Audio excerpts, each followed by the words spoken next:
Hello, and welcome to another episode of this I'm Possible Life podcast. I am your host, Lisbeth Koning. So glad to have you here. Thank you for listening. If you haven't listened to the previous, I don't know, handful of episodes, you might want to go back and listen because I've started a new series. This one is about perimenopause. We're not alone in this, right? Very specific audience. So, I want to talk about perimenopause and nutrition today because I was thinking about it this week.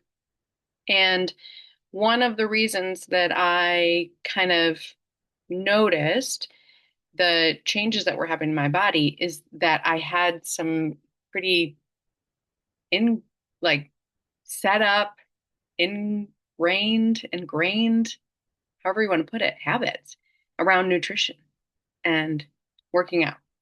And when what I had always done, stopped working, it was like, okay, something is changing, right? And that was the weight gain. When I started gaining weight, I was like, what? Why am I gaining weight? Like this has not happened. I have very good nutrition habits and I work out. And so I got curious.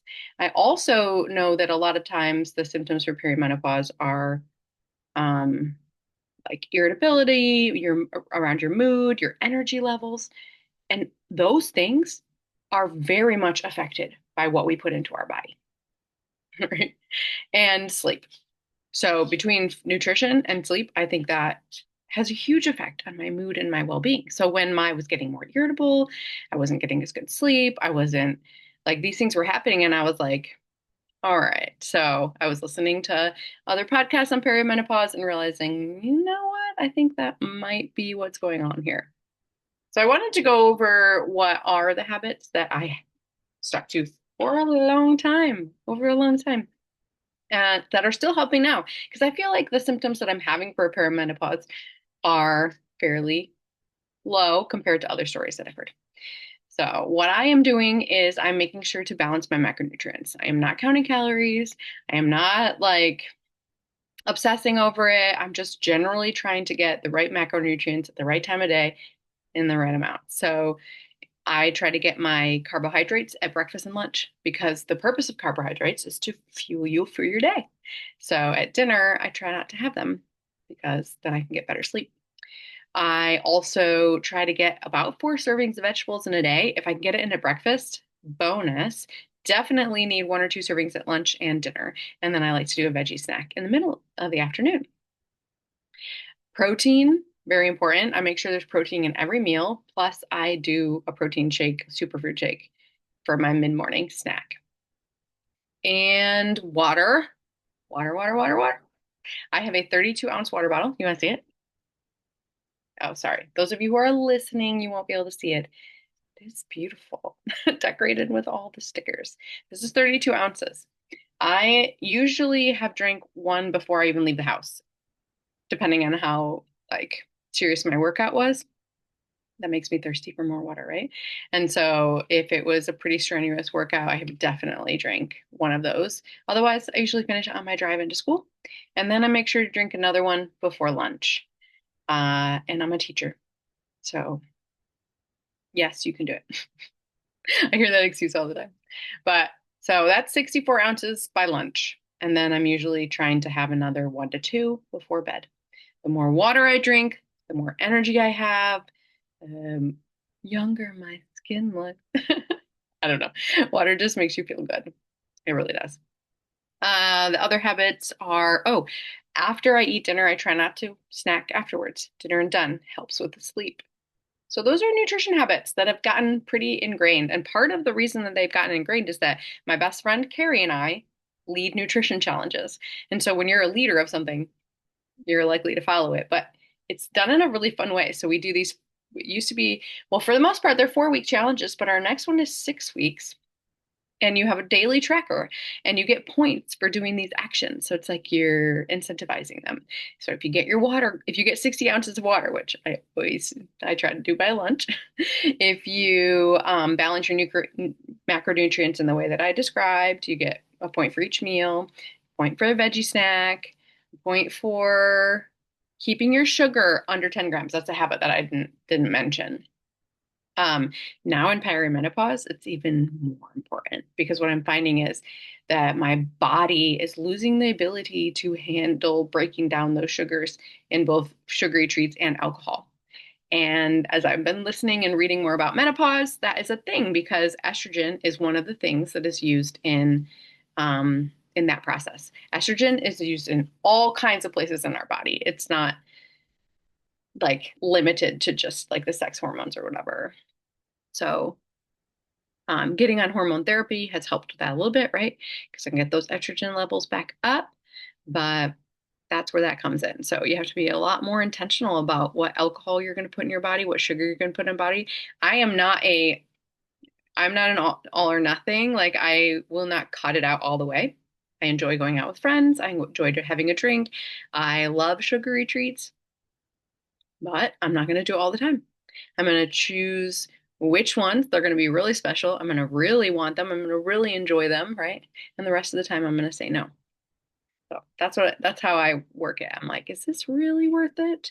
Because I know how it's going to affect my body. I know how it's going to affect my sleep.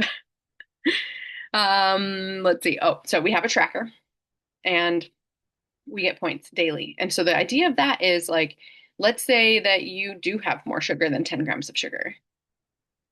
That's if you get everything else, that's still 9 points out of 10.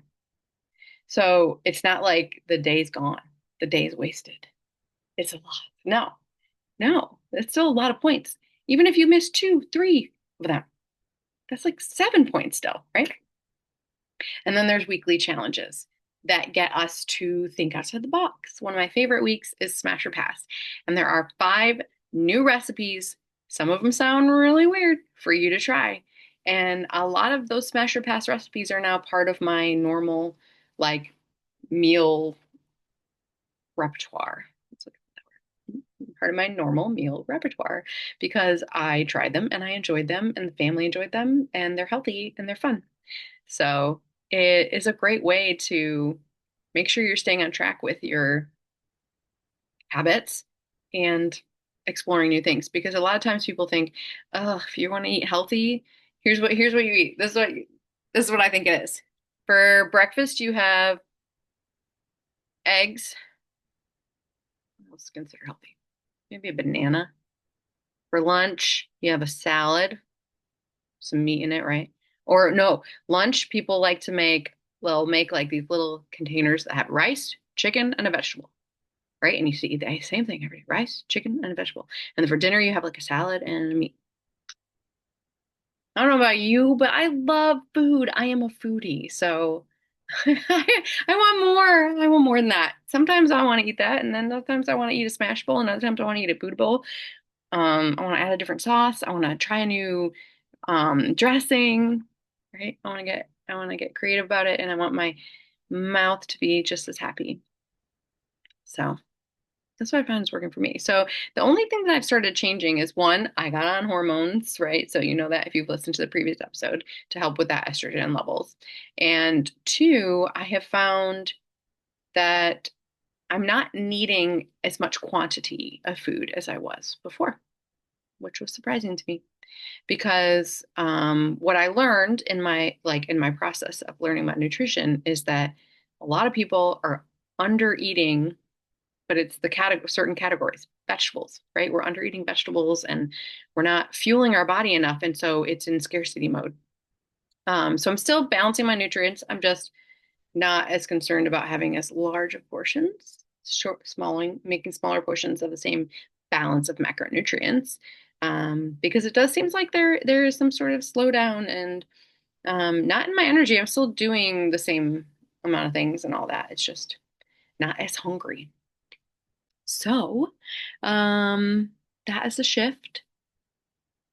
But I really do believe that it was having those habits in place, knowing my body well, being in my body, right? Because I spent a lot of my life disassociated. But the more that I focus on my health and focus on my meditation and focus on health in all senses of the word, not just um, like we're not talking toxic diet culture here. We're talking about how do you feel? How are your energy levels? How are you able to handle everything in life? being in touch with that for myself is when I noticed there was shifts happening. And then I could talk to my doctor and start to do things about it. So if you want to make your nutrition more fun, you want to start some of those habits that I was talking about, October 13th is our next Kitchen Wars, and it is a 6-weeker. You get in teams of 5 so that you're on a group thread together. You're supporting each other. You're sharing recipes. You're sharing you're sharing wins. You're sharing struggles, and then you're sharing in those struggles. So you're hearing that other people struggle with the same thing and you don't feel alone. And then there's the weekly challenges. They're going to be themed. They're going to be fall themed. So there's going to be Halloween theme and harvest theme and all the fun stuff because Carrie and I are fun. I mean, if you are watching the video, you see that I'm wearing a dinosaur. That means fun. All right, party people. I'm not saying that because I'm listening to Abby Wambach's new podcast, Welcome to the Party. This is a shout out for that. If you are not listening to that, you need to listen to it because we need to support all things women's sports. All right. Have a beautiful week. If you want to do nutrition, reach out to me on Instagram. I am Lisbeth_Koning. And until next time, people, have a good week.